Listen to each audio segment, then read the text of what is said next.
बच्चा पार्टी, क्या हाल चाल। मैं वरुण महाजन आपका और अपना प्यारा सा यूट्यूब चैनल जिसका नाम है पीसीएम वॉरियर, उस पर आपका स्वागत करता हूं। मैंने बताया कि इस चैनल पर आपको हर रोज फिजिक्स, केमिस्ट्री और मैथ्स की कम से कम एक वीडियो मिलेगी। चलो आज केमिस्ट्री का एक छोटा सा टॉपिक है जिसका नाम है एवरेज एटॉमिक क्या होता है मास, उसे डिफाइन करते हैं, उसके कुछ क्वेश्चंस की क्या करते हैं प्रैक्टिस करते हैं। ठीक है, तो चलो ज्यादा टाइम वेस्ट ना करते हुए स्टार्ट करते हैं। क्या एवरेज एटॉमिक क्या है मास है। ठीक है, चलो हेडिंग डाल लो फिर बात करते हैं।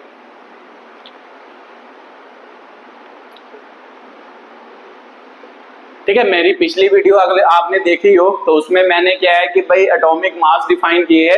मैंने बताया कि भाई एक्चुअल में एटम का मास जो होता था वो हम एक एएमयू के विद रिस्पेक्ट टू में क्या करते थे डिफाइन करते थे। ठीक है, तो मतलब वहां से मान लो हमने एटॉमिक मास डिफाइन किया, रिलेटिव एटॉमिक मास डिफाइन किया, डिफरेंट डिफरेंट चीजें क्या की डिफाइन की। अब उसके बाद एवरेज एटॉमिक मास क्यों डिफाइन करते हैं, तो ये भी आपको मैंने पिछली वीडियो में बताया था कि भाई जैसे कोई आइसोटोप है ना, कार्बन जो होता है, जैसे कार्बन 12, 13 और 14 में क्या करता है एग्जिस्ट करता है। ठीक है, आइसोटोप में एग्जिस्ट करता है। आइसोटोप का मतलब आपको पता ही है कि जिसमें एटॉमिक मास क्या होता है डिफरेंट डिफरेंट, एटॉमिक नंबर क्या होता है सेम सेम। ठीक है, तो एक मान लो हम अमाउंट ले, जैसे 10 ग्राम सब्सटेंस ले, उसमें ये सभी क्या करते हैं एग्जिस्ट करते हैं। कार्बन 12 भी एग्जिस्ट करता है, कार्बन 13 भी एग्जिस्ट करता है, कार्बन 14 भी एग्जिस्ट करता है। अगर ये सभी एग्जिस्ट करें तो भी सिंपल सी बात है कि भाई किस एटम की हम बात कर रहे हैं। एक्चुअल में इनमें से किसी एक एटम की बात नहीं करते। जब हम 10 ग्राम सब्सटेंस लेते हैं तो ये भी प्रेजेंट है, ये भी प्रेजेंट है, ये भी प्रेजेंट है। अगर ये सभी प्रेजेंट हो तो फिर एक एटम की बात करना क्या होता है नाइंसाफी होता है। एक्चुअल में जब इसमें मान लो हम बात करते हैं कि एवरेज एटॉमिक क्या होता है आपका मास होता है, कि हम क्या करते हैं इन सभी की एवरेज निकालते हैं और वहां से एक मास बनाते हैं, उसे हम क्या कहते हैं एवरेज एटॉमिक क्या कहते हैं मास कहते हैं। तो एक्चुअल में जितने भी सब्सटेंस आइसोटोप की फॉर्म में एग्जिस्ट करते हैं उनका जो मास होता है वो एक्चुअल में एग्जैक्ट मास नहीं होता, वो एवरेज एटॉमिक क्या होता है आपका मास होता है। ठीक है, तो चलो बात करते हैं कि भाई एवरेज एटॉमिक मास मालूम क्या होता है, कैसे उसको एक्सप्लेन करते हैं, या क्या उसका क्या होता है फॉर्मूला होता है। चलो लिखते हैं जल्दी जल्दी। ठीक है, तो लिखो जल्दी जल्दी फॉर्मूला। सबसे पहले एवरेज तो आपने पढ़ा है छोटी क्लासेस में। एवरेज सिंपल छोटी क्लासेस में क्या होता था सर, हमने पढ़ा है सम ऑफ क्या होता था, मान लो थिंग्स या क्वांटिटी है ना। सम ऑफ क्या लिखते थे, थिंग्स लिखते थे या क्वांटिटी लिखते थे, डिवाइड बाय क्या होता था नंबर ऑफ क्या होता था थिंग्स होता था या क्वांटिटी होता था। ठीक है, तो यहाँ पे भी सर यही फॉर्मूला यूज करेंगे एवरेज का। ठीक है, तो आपको नाम से क्लियर होगा, यहाँ पर एवरेज किसी चीजों की निकाली जाती थी, यहाँ पे एवरेज किसकी निकाली जाएगी मास के। तो यहाँ पे लिखते हैं कि भाई एवरेज एटॉमिक मास का फॉर्मूला क्या होगा,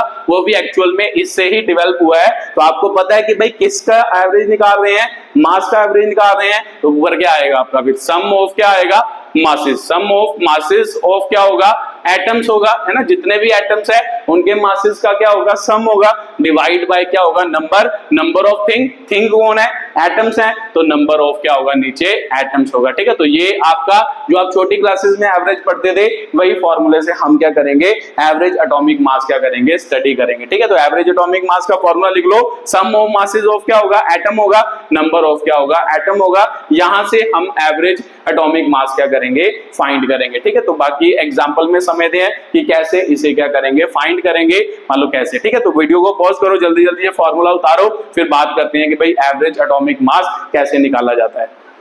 चलो आपने उतार ही लिया होगा। ठीक है, मालूम उसके बाद क्वेश्चन करते हैं, क्वेश्चन से आपको समझ आएगा कि भाई एवरेज एटॉमिक मास कैसे क्या किया जाता है, कैलकुलेट किया जाता है। ठीक है, तो लिख लो क्वेश्चन जल्दी जल्दी। Ordinary chlorine exist in two isotope as chlorine 35 and chlorine 37 in ratio. They are present in ratio कितनी रेशो, मान लो 3:1। Then find average atomic mass of क्या होगा क्लोरीन होगा। ठीक है, यहाँ पे क्लोरीन 35 लिखा हो सकता है, यहाँ 35U भी लिखा हो सकता है, ठीक है, यहाँ पे क्लोरीन 37 लिखा हो सकता है और 37U भी लिखा हो सकता है, ठीक है, ये आपका क्वेश्चन है, ठीक है। ऐसा आपको मान लो एवरेज एटॉमिक मास का अगर क्वेश्चन आता है, ऐसा आपको क्या आएगा, क्वेश्चन आएगा। तो ऐसा ही एक क्वेश्चन आपका मतलब जेईई में भी आया था, 2009 में आया था, मान लो किसके बिहाफ पर, एवरेज एटॉमिक मास के क्या है, बिहाफ पर। चलो उसे भी एक्सप्लेन करते हैं, पहले इसको एक्सप्लेन करते हैं कि कैसे निकालते हैं। तो सर मुझे पता है कि ordinary chlorine exist in 2 isotope, 2 isotope में एग्जिस्ट कर रही है, जिसका क्लोरीन 35, तो मुझे पता है सर ये क्लोरीन का मास होता है, इसका मतलब 35 यूनिट मान लो मास हो गया, यू का मतलब यूनिट नहीं होता सर, यूनिफाइड मास होता है, तो इसका मतलब 35 यूनिफाइड मास हो गया।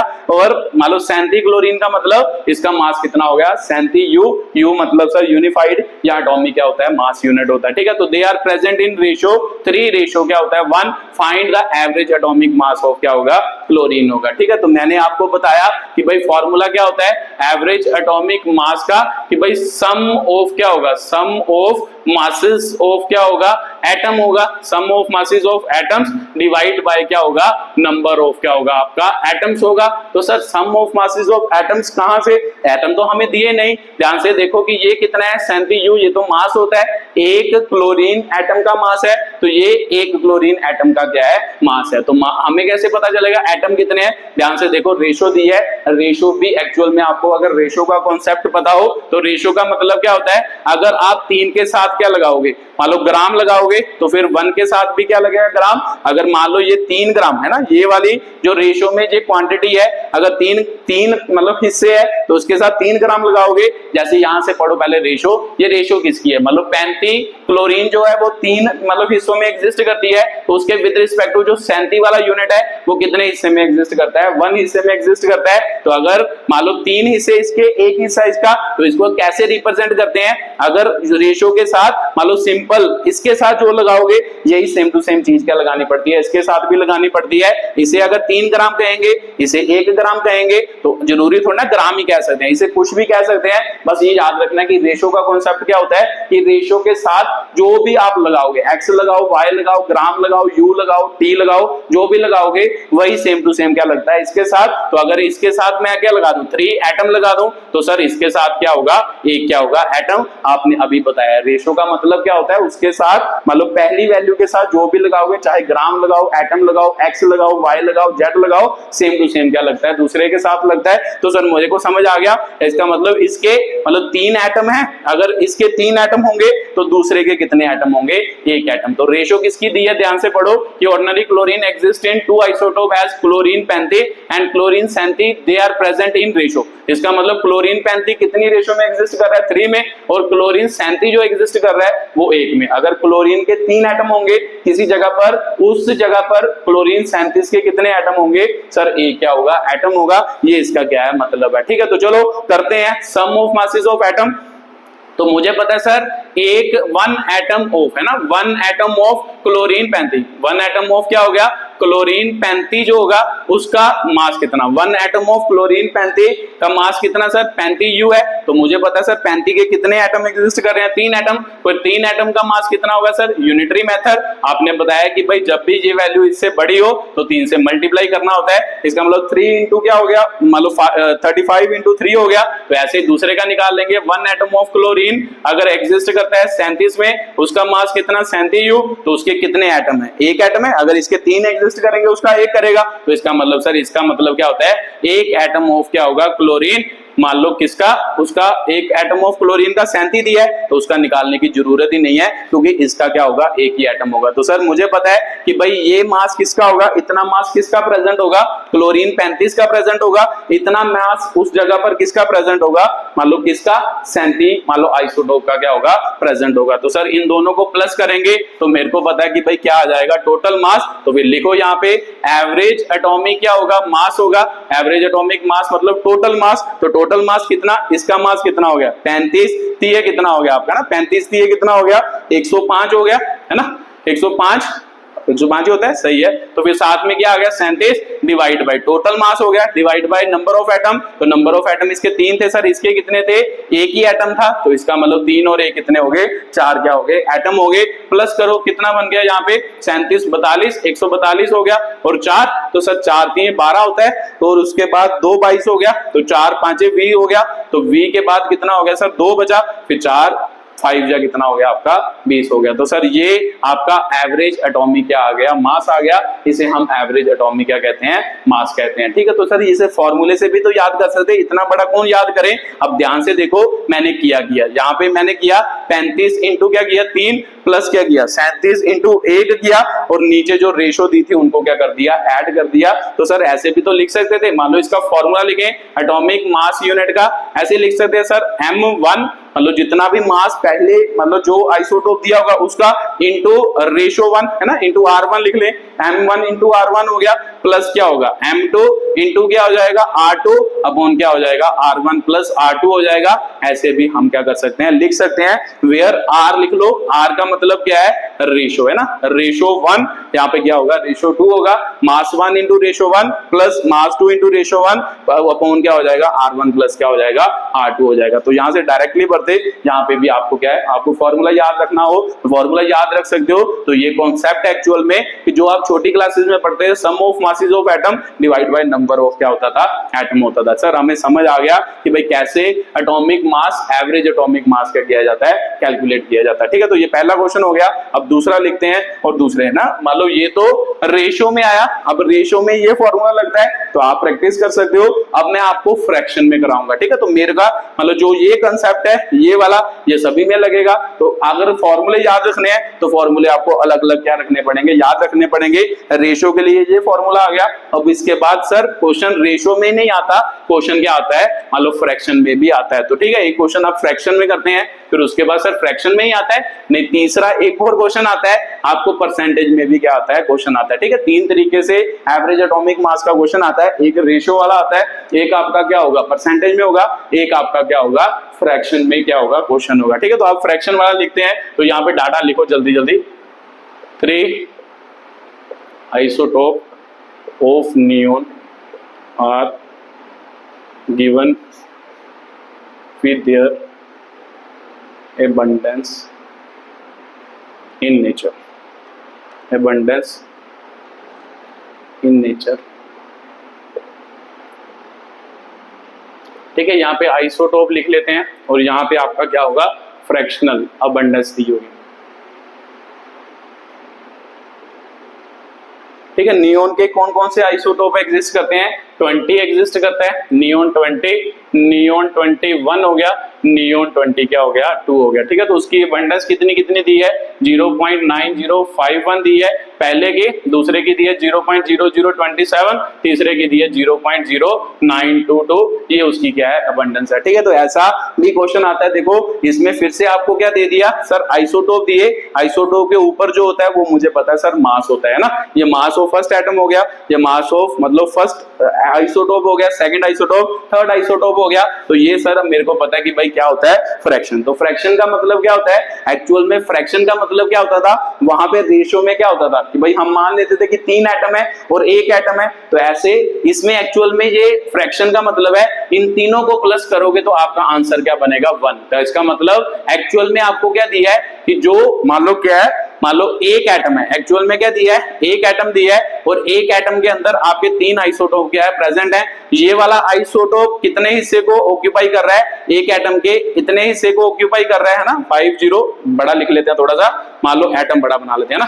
मान लो क्या सर यहाँ से क्या समझ आता है, ऐसे समझ आता है अगर मैं 3 हिस्सों में इसको डिवाइड कर लूं, इसका मतलब 1 एटम की बात कर रहा है वो, 1 एटम की बात कर रहा है, 1 एटम में कितना हिस्सा मतलब ये वाला आइसोटोप ऑक्यूपाई कर रहा है, सर ये वाला हिस्सा ऑक्यूपाई कर रहा है, कितना हिस्सा ये वाला इतना हिस्सा ऑक्यूपाई कर रहा है, ये वाला कितना कर रहा है सर ये वाला क्या है इतना हिस्सा क्या कर रहा है ऑक्यूपाई कर रहा है। तो फिर तीनों को प्लस करेंगे वो एक्चुअल किसके बराबर आएगा, 1 एटम के क्या आएगा बराबर। आप करके देख सकते हो इन सभी का सम जो होगा वो 1 के क्या होगा बराबर होगा। तो एक्चुअल में ये 1 एटम के 1 एटम में उनका हिस्सा क्या किया गया डिवाइड किया गया, 1 एटम में ये इतना मतलब इतना प्रेजेंट है, इतने हिस्से में प्रेजेंट है, एक एटम में इतने हिस्से में, एक एटम में इतने हिस्से में क्या है प्रेजेंट है। तो सर क्वेश्चन तो सेम ही हुआ, अगर एटम पता है हमें कि भाई इसका एक एटम का हिस्सा इतना है, इसका एक एटम का हिस्सा इतना है, इसका एक एटम का हिस्सा इतना है, तो टोटल एटम भी तो सर हमें पता है कि एक ही एटम है, तो हम क्या कर सकते हैं, फिर से मास निकाल सकते हैं। तो मैंने अभी आपको पीछे यूनिटरी मेथड से निकाल के बताया था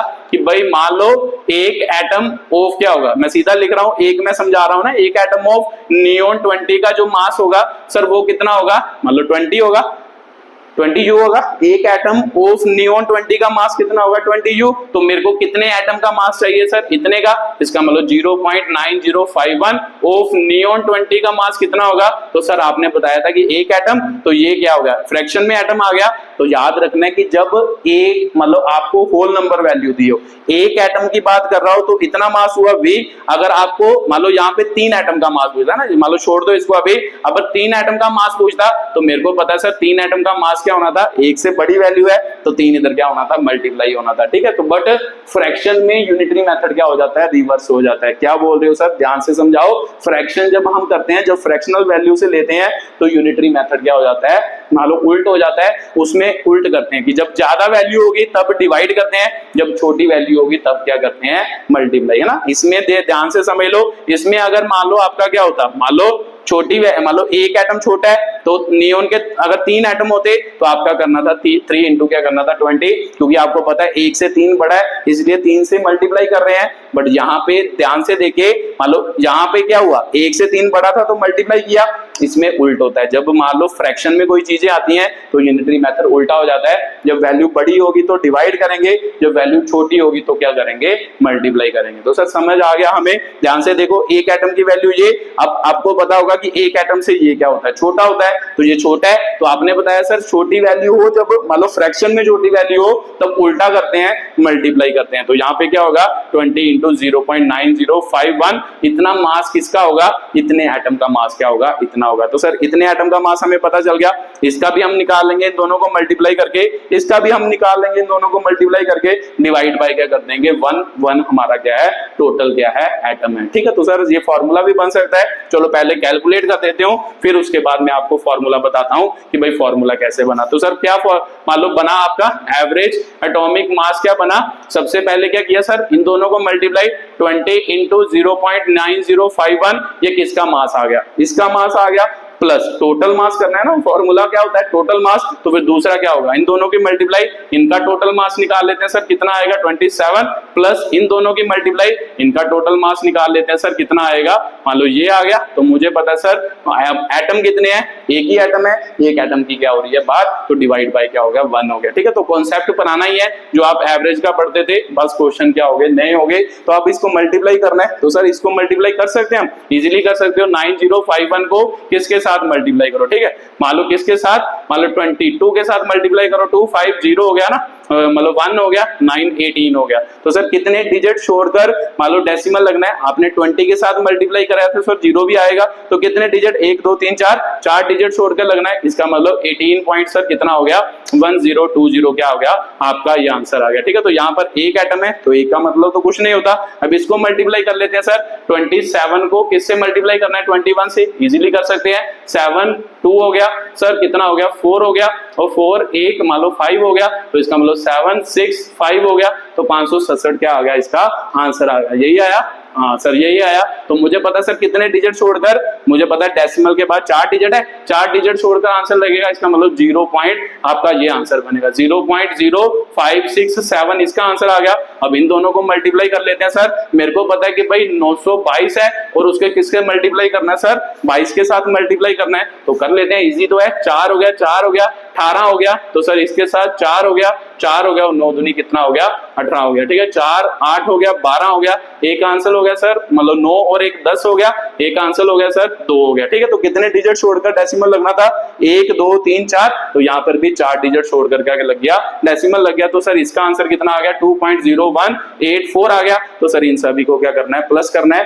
तो प्लस करके, क्योंकि डिवाइड बाय 1 है तो 1 का तो कोई मतलब नहीं होता, तो ये आपका क्या निकल जाएगा, एवरेज एटॉमिक मास निकल जाएगा। तो सर कैलकुलेट कर लेते हैं, प्लस भी तो आती है हमें डेसिमल वाली, तो इसे प्लस कर लेते हैं। तो यहाँ पे लिखते हैं 1020, तो यहाँ पे 0.0567 हो गया, 2 पॉइंट कितना हो गया आपका, 2.0284। तो ध्यान से देखो यहाँ पे क्या हो गया, 11 ही हुआ ना, हाँ 11 हो गया, और एक आंसर हो गया 8, 9 और 8 17 हो गया, एक आंसर हो गया 17, एक आंसर 7 और 8 हो गया, तो यहाँ पे क्या हो गया, एक ही हो गया।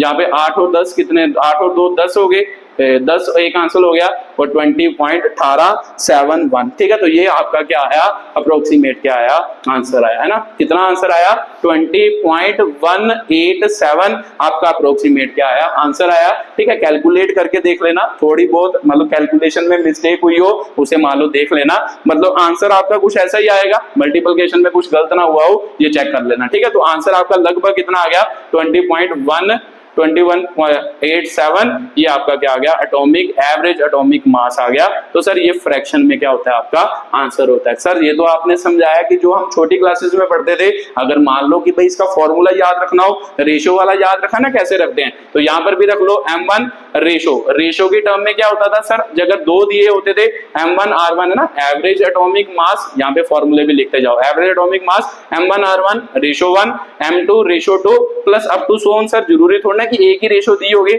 शायद 2 भी दी हो, 3 दी हो, सभी दी हो सकती है, तो हम क्या करेंगे, उन सभी को क्या कर लेंगे प्लस, तो यहाँ पे क्या आ गया n टाइम्स। ठीक है, तो जितनी भी रेशो दी हो उन सभी को प्लस करो, ऊपर सभी के मल्टीप्लिकेशन करो, प्लस करो और डिवाइड करो, वो रेशो में एवरेज एटॉमिक मास आ गया। और इसमें करना हो सर क्या होगा, तो इसमें तो सिंपल ही है सर, m1 कर लो फ्रैक्शन 1, f1 का मतलब क्या है फ्रैक्शन 1, m2 कर लो इंटू फ्रैक्शन 2 कर लो, plus up to so on क्या हो गया mn, फ्रैक्शन क्या हो गया n हो गया। ठीक है, तो वेयर f क्या मतलब क्या है सर, फ्रैक्शन इसका क्या है मतलब है। ठीक है, तो ये फॉर्मूला भी आप याद रख सकते हो डायरेक्टली, यहाँ पे वैल्यू भर सकते हो मास की और रेशो की, यहाँ पे वैल्यू भर सकते हो मास इंटू क्या होगा आपका फ्रैक्शन होगा, जो आपको क्वेश्चन में गिवन है। ठीक है, तो ये आपका आंसर हो गया, ये आपका मतलब दूसरे तरीके का क्वेश्चन हो गया कि दूसरे तरीके का क्वेश्चन एवरेज एटॉमिक मास का कैसे करते हैं। ठीक है, तो सर 2 तरीके तो हो गए, अब तीसरे तरीके की बात करते हैं कि भाई तीसरा तरीका कौन कौन सा होता है ना।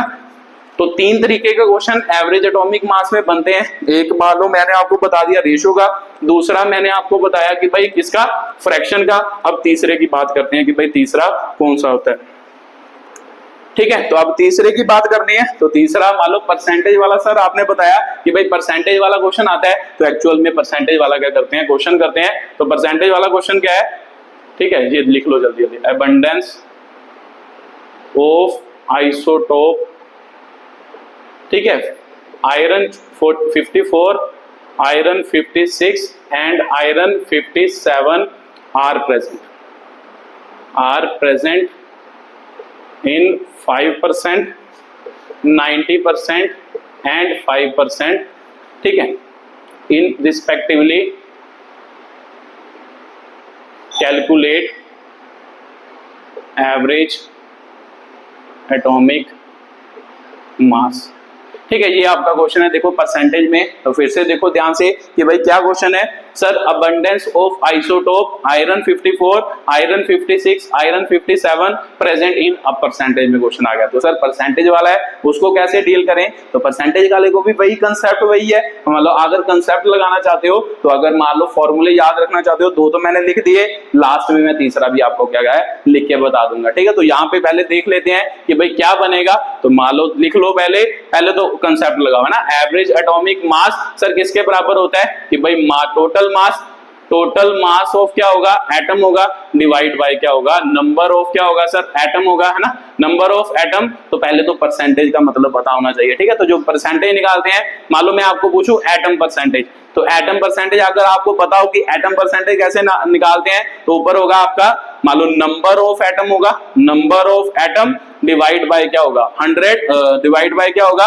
टोटल नंबर ऑफ क्या होगा एटम होगा, इनटू क्या होगा 100 होगा। इसे कहते हैं एटम परसेंटेज। ठीक है, तो आपको परसेंटेज गिवन है, तो आप भी निकाल के देखो। अगर आपको परसेंटेज गिवन है, मान लो एटम की, किसी ना किसी एटम की परसेंटेज गिवन है, किस एटम की 54 की परसेंटेज गिवन है 5%, तो मैं इसको लिखूं 5 को मैं क्या लिख सकता हूं 5/100। तो इसका मतलब मैं मान लो कि भाई आयरन 54 की परसेंटेज निकाल रहा हूं ना, आयरन 54 एटम की परसेंटेज निकाल रहा हूं, तो ऊपर क्या होगा, एटम होंगे, आयरन 54 के कितने एटम है, डिवाइड बाय 100 इंटू क्या करूंगा, 100 करूंगा। तो सर मेरे को पता है कि भाई क्या निकलेगी, 54 वाले कितने परसेंट एटम है वो क्या है मेरे से निकल जाएंगे। तो ध्यान से इन दोनों फॉर्मूले को कंपेयर करो, ध्यान से समझो। एटम परसेंटेज कैसे निकालते हैं, number of atom divide by total number of atom into 100। तो मान लो मैं 54 आयरन 54 की परसेंटेज निकालना चाहूं, तो मेरे को वैसे गिवन है, मान लो मैं निकालना चाहूं तो कैसे निकालूंगा सर, मुझे पता है, मान लो अच्छी तरह से लिख दो सर यहाँ पे, मान लो एटम ऑफ क्या होगा, आयरन 54 के परसेंटेज निकालनी हो, कितने एटम है ऊपर आएंगे, डिवाइड बाय क्या होगा 100 इंटू क्या करेंगे 100, है ना। 5% को हम कैसे लिख सकते हैं, 5/100 लिख ही सकते हैं, तो 5/100 लिख लिया, इंटू 100 करेंगे तो वो किसकी परसेंटेज होगी, एटम ऑफ 554 की, मतलब आयरन 54 की परसेंटेज होगी। तो अब कंपेयर करो, देखो 100 के साथ 100 कंपेयर करो, देखो यहाँ पे 100 है तो यहाँ टोटल नंबर ऑफ एटम कितने हैं 100, तो यहाँ मतलब क्या है, नंबर ऑफ एटम जिसके आप निकाल रहे हो, तो किसके निकाल रहे हो 54 के कितने एटम है, नंबर ऑफ एटम 5 है, तो टोटल एटम कितने हैं 100 क्या है एटम है। तो सर मेरे को एक बात यहां से समझ आ गई कि जब भी कभी परसेंटेज में आपको मतलब वैल्यू दी हो, उसका मतलब क्या होता है कि जिसकी परसेंटेज दी हो वो क्या होता है, मतलब वो वाली वैल्यू उसके एटम होते हैं, तो परसेंटेज का मतलब 100 होता है, और 100 जो होते हैं वो टोटल क्या होते हैं एटम होते हैं। तो बच्चा यही तो यहां से समझना था कि भाई परसेंटेज के कॉन्सेप्ट से एक बार फिर रिपीट कर रहा हूं, जब भी कभी आपको परसेंटेज दी हो, ध्यान से देखो, मैंने परसेंटेज ही निकाली आयरन 54 की, अगर वो 5% आया, 100 से 100 कट गया, तो इसका कंपैरिजन करो इसके साथ, देखो नंबर ऑफ एटम कितने हो गए आयरन के, सर 5 हो गए, टोटल नंबर ऑफ एटम कितने हैं 100 है। तो मुझे पता लग गया सर परसेंटेज से, मान लो टोटल नंबर ऑफ एटम कितने होते हैं, हमेशा परसेंट वाली वैल्यू जो कितनी होती है सर 100 होती है, इसका मतलब टोटल नंबर ऑफ एटम कितने हैं 100। तो मेरे को पता है सर आयरन के कितने एटम है 5, मतलब आयरन 54 के कितने एटम है 5 क्या है एटम है। तो सर वैसे ही एटॉमिक है ना, एवरेज एटॉमिक मास मुझे पता है सर, इनके मान लो एटम का इसके मास के साथ मल्टीप्लाई टोटल मास आ जाएगा, इसके मास को इसके एटम से मल्टीप्लाई करूंगा इसका मास आ जाएगा, इसके एटम को इसके मल्टीप्लाई करूंगा उसका क्या आ जाएगा मास आ जाएगा। तो ध्यान से देखो सर, पहले का मास कितना 54 और इसके एटम कितने 5, सर इसका मास कितना 90 और इसके एटम कितने 90 और इसका मास कितना मान लो 56 और इसके सर एटम कितने 5, तो इसका मास कितना सर मान लो +5 आपका क्या आ गया 57, ये आ गया। तो divide by total number of atom, तो अभी आपने समझाया sir total number of atom कितने होते हैं 100 होते हैं। तो सर फार्मूला लिख लें, अगर फॉर्मूले से डायरेक्टली निकालना हो तो कैसे, तो यहाँ पे लिख लो कि भाई क्या होगा मास 1 इंटू परसेंटेज 1 है ना, P1 लिख देना। P1 का मतलब क्या होता है परसेंटेज 1 होगा, है ना, ऐसे भी याद रख सकते हो, परसेंटेज क्या होगा 1 होगा plus mass 2 into percentage 2 plus up to so on M3 P3 Mn होगा और n Pv क्या होगा n, तो डिवाइड बाय क्या होगा हमेशा 100 होगा। ठीक है, तो यहां से ये फॉर्मूला भी याद कर सकते हो कि भाई कैसे बना, एक्चुअल में मैंने कॉन्सेप्ट समझा दिया है, आप फॉर्मूला याद कर सकते हो। M1 P1 का मतलब मास 1 इंटू क्या होगा परसेंटेज 1, मास 2 इंटू परसेंटेज 2, तो यही तो किया, मास 1 मतलब 54 मास आ गया इसका, और P1 मतलब परसेंटेज, इसकी परसेंटेज इसकी आ गई, इसका मास मतलब ऐड किया M2 किसका आ गया 56 आ गया 56, और इसके एटम कितने हैं मतलब P2 मतलब परसेंटेज कितनी है 90 आ गया। ऐसे ही M3 M4 होगा, M3 P3 होगा, M4 P4 होगा, ऐसे अप टू 100 चला जाएगा, और नीचे हमेशा क्या आएगा 100 आएगा। ठीक है, तो सर पता चल गया, ये फॉर्मूला भी लिख लेना अगर फॉर्मूले से करना चाहते हो, ये फॉर्मूले याद रखना, नहीं तो कॉन्सेप्ट तो आपको समझा ही दिया है, कॉन्सेप्ट से भी आप कर सकते हो। मल्टीप्लाई करो कितना बन गया 20 और 27 हो गया ना, 270 हो गया, इसको करें 0 है ना, मल्टीप्लाई आपको आता ही होगा, इसको मल्टीप्लाई करो, 0 पहले लिख लिया इसका, इसको इसके साथ मल्टीप्लाई करो, 9 शीट कितना होता है 54 होता है ना, 5 आ गया, 9 5 45 और 5 कितने हो गए 50 हो गया, है ना, यही बना, 9 शीख 54, 5 आंसर 9 5 45 50 हो गया, और इसको इसके साथ मल्टीप्लाई करो, 5 7 जा कितना हो गया सर 35, तो 3 आ गया 28 हो गया ना, 5 5 जा 25 और 3 कितने हो गए 28, डिवाइड बाय क्या हो गया 100। तो सर इसे प्लस कर लेते हैं, तो प्लस करेंगे तो 554 तो 270 आ गया सर, 285 आ गया, और यहाँ पे 5 आया, और यहाँ पे क्या आ गया 8 7 15 19 आ गया, एक आंसर हो गया सर, 2 2 4 एक 5 हो गया, तो एक आपका क्या आ गया ये आ गया। तो सर एवरेज एटॉमिक मास जो आया सर आपका वो कितना आया 5595 अपॉन कितना आया 100। सर डेसिमल हमें लगाना आता है, तो डेसिमल कैसे लगाते थे सर, जीरो जितनी जीरो होती है उसको छोड़कर, उतने डिजिट छोड़कर डेसिमल लगा दो, तो इसका मतलब 5595 ये आपका एवरेज एटॉमिक क्या आ गया, मास आ गया, किसका, आयरन का क्या आ गया, मास आ गया। ठीक है, तो इसके साथ यू जरूर लिख लेना। यू मतलब मैंने आपको पिछली वीडियो में समझाया कि भाई किसके विद रिस्पेक्ट टू ये मास है, मान लो एएमयू के विद रिस्पेक्ट टू क्या है, मास है। ठीक है, तो ये आपका क्वेश्चन है, तो ये आपका एक्चुअल में जेई में आया हुआ क्वेश्चन है, 2009 में ये आपको क्या है पूछा गया था। ठीक है, जेई में। ठीक है, तो ये क्वेश्चन भी उतार लो, वो फॉर्मूला हो गया, फॉर्मूले 3 हो गए अगर याद रखना चाहते हो। ये 3 टाइप के एवरेज एटॉमिक मास से क्या आते हैं, क्वेश्चन आते हैं। ठीक है, तो आप कैलकुलेट कर सकते हो। उतारो जल्दी जल्दी, फिर उसके बाद एक और क्वेश्चन की क्या करें, बात करें, मतलब अलग टाइप का क्वेश्चन है उसकी बात करते हैं कि भाई वो कैसे करेंगे। ठीक है, मान लो अब आप किसकी बात करते हैं, मान लो एक डिफरेंट क्वेश्चन, वैसे एवरेज एटॉमिक मास के ये 3 ही टाइप के क्वेश्चन होते हैं, एक और की क्या कर लेते हैं, बात कर लेते हैं। उसमें आपको एवरेज एटॉमिक मास गिवन होगा और बाकी मान लो परसेंटेज पूछेगा कि भाई परसेंटेज कितनी होगी। ठीक है, तो चलो देखते हैं कि भाई क्या बोल रहे हो सर, चलो क्वेश्चन लिखते हैं, फिर आपको समझ आएगा कि भाई क्या बोल रहा हूं। ठीक है, लिखो क्वेश्चन जल्दी जल्दी।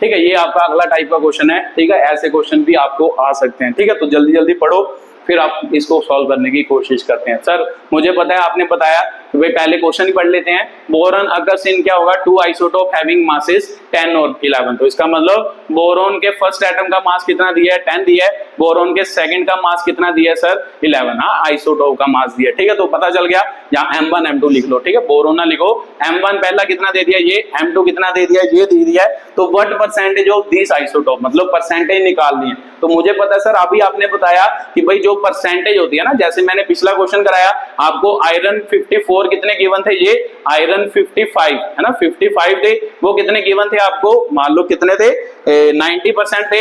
आयरन आपको 57 जो गिवन थे वो आपको 5% थे। ठीक है, कुछ ऐसा ही क्वेश्चन था। तो जब आपने इन सभी को प्लस करोगे, देखो ध्यान से, इन सभी को प्लस करो, 5 और 5 10, 10 और 90।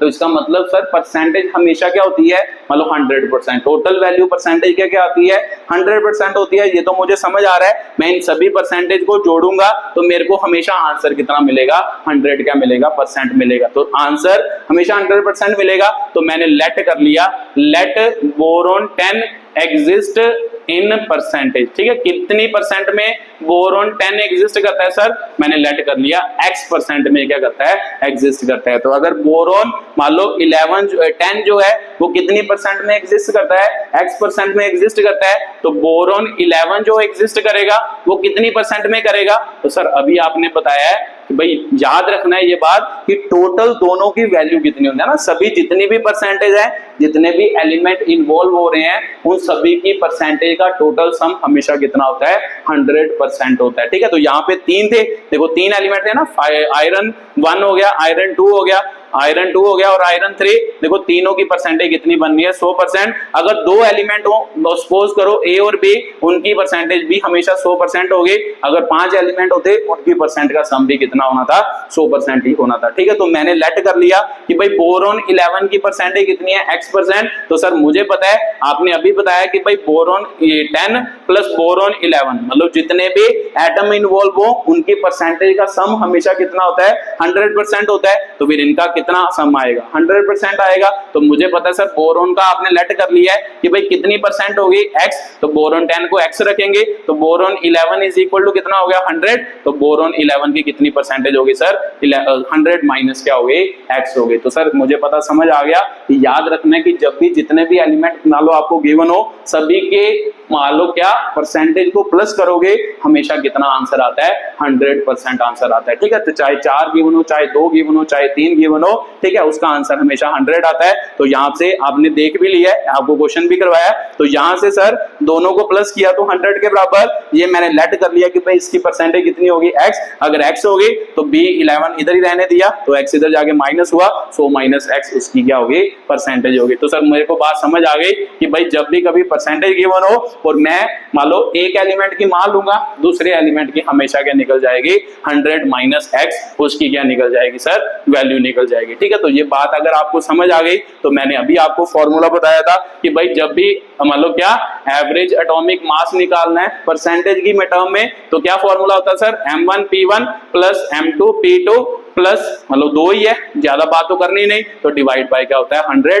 ये आपका किसका है मान लो मास की टर्म में, परसेंटेज की टर्म में एवरेज एटॉमिक मास का क्या होता है फॉर्मूला। तो लिख लेते हैं सर AAM, तो m1 कितना दिया सर 10, p1 परसेंटेज 1 कितनी है सर 10 होगी x होगी, m2 कितना दिया सर 11, तो p2 कितना दिया है percentage 2 100 minus x divide by क्या हो गया 100 हो गया। तो ये आपका क्या आ गया सर क्वेश्चन आ गया। ठीक है, तो मान लो सॉल्व कर लेते हैं। तो अब इसकी वैल्यू सर गिवन है क्वेश्चन में, हाँ इसकी वैल्यू देखो मान लो क्वेश्चन में गिवन है कितने 10 पॉइंट क्या है 8 इज इक्वल टू 10x हो गया ना, इज इक्वल टू क्या हो गया 10x